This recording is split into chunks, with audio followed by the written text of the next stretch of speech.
చెప్పండి. ఆయన మిమ్మల్ని పెళ్లి చేసుకుంటే జయంతి, ఏమిటి ఏమిటి నువ్వు మాట్లాడుతున్నావు?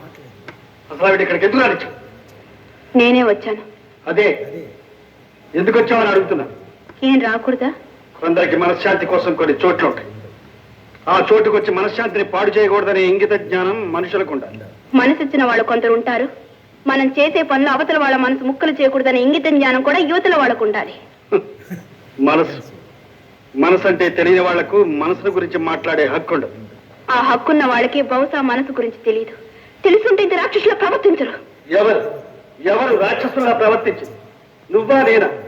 నీ మీద మనసు పడి రాత్రి పగలు నీ ధ్యానంలోనే నీ ఆరాధనలోనే నీకోసమే తిరిగిన ప్రతిసారి నువ్వేం చేశావు? చీ అన్నావు, చీ కొట్టావు, ఈతరించుకున్నావు, అవమానించావు, అసలు ఇంకా మాట్లాడావు. నువ్వేదో అప్సరసని అనుకున్నావు. నీకంటే అంతగతి ఈ ప్రపంచంలోనే లేదనుకున్నావు. నాకు గతి లేక గత్యంతరం లేక నీ వెంటబడ్డాననుకున్నా. అందుకే నిన్ను ఎలాగైనా సాధించాలనుకున్నా.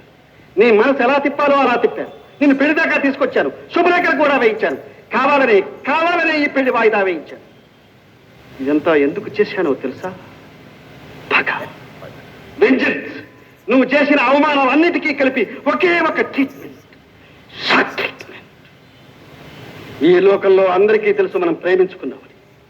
ఈ లోకంలో అందరికీ తెలుసు మనం విచ్చలవిడిగా తిరిగామని. ఈ లోకంలో అందరికీ తెలుసు మన పెళ్లి శుభరేఖల దాకా వచ్చి ఆగిపోయిందని. ఈ లోకంలో నేను పెళ్లి చేసుకోవాలంటే నేను ఒక్కడే చేసుకోవాలి. అది మాత్రం జరగని పని. నేను కాదన్న తర్వాత నిన్ను పెళ్లి చేసుకోవడానికి ఎవడో ముందుకున్నాడు. అదే నాకు కావాల్సింది. అందుకే ఈ పని చేశాను. Get out!